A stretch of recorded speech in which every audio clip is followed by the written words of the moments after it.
Pashtun land, a man rose with a vision of peace, education, and equality. Abdul Ghaffar Khan, also known as Bacha Khan, dared to dream of a united, free, and non-violent world. For his dreams, he endured decades of pain, imprisonment, and betrayal. But he never gave up. This is the story of a revolutionary who never broke.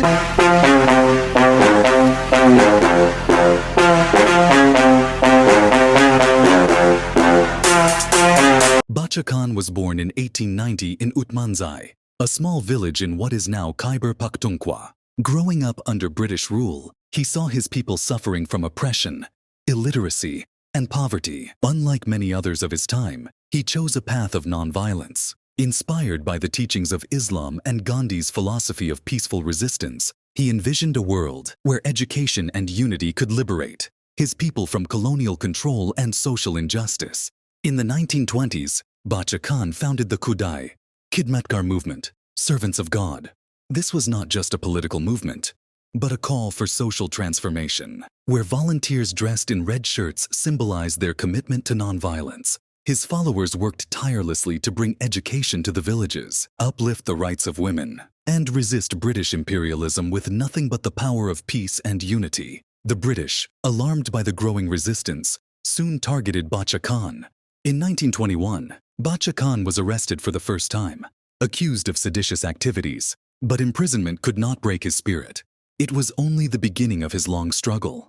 Over the next 30 years, he would face imprisonment multiple times for his unwavering commitment to nonviolence. In 1930, after the brutal massacre of peaceful protesters at Peshawar's Chisa Kwani Bazaar, the British cracked down even harder. Bacha Khan was incarcerated in the notorious Kila Bala Hisar, a fortress that would become the backdrop for his unyielding resistance. In the grim prison of Kila Bala Hisar, Bacha Khan endured unimaginable hardships, hunger, isolation, and physical abuse. But even in these dire conditions, he never wavered. He became a symbol of unwavering commitment, reminding the world that resistance through peace could never be broken. While the British tried to silence him, his message of love, justice, and nonviolence continued to resonate.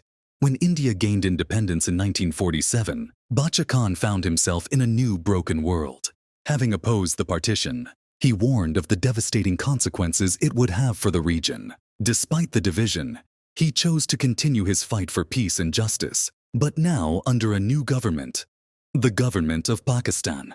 His ideals of Pashtun autonomy and secular democracy, however, made him a target within Pakistan as well. The government of Pakistan, seeing Bacha Khan as a threat, incarcerated him once more. In 1948, he was imprisoned for advocating Pashtun rights and democracy. He spent 6 long years in jail, suffering from the harshest conditions. Despite his deteriorating health, his message never changed. Even in prison, he remained a beacon of hope for those who dreamed of peace, justice, and unity. In the 1950s, Bacha Khan's health began to fail, but he never lost hope for his people. He passed away on January 20, 1988, at the age of 97. His death was mourned across the region, as his life had touched millions. Bacha Khan had lived not for himself, but for his people, for justice, and for the freedom of the mind. His funeral was attended by thousands, who revered him not only as a political leader, but as a symbol of hope, nonviolence, and unity. Bacha Khan's life reminds us that true leaders are not those who seek power, but those who dedicate their lives to serving others. He stood for the rights of the oppressed, for education, for a peaceful world. His story will continue to inspire generations to come. May his legacy guide us towards unity, justice, and peace. Let's continue to honor Bacha Khan's legacy by standing for peace and justice. Share this video to keep his dream alive.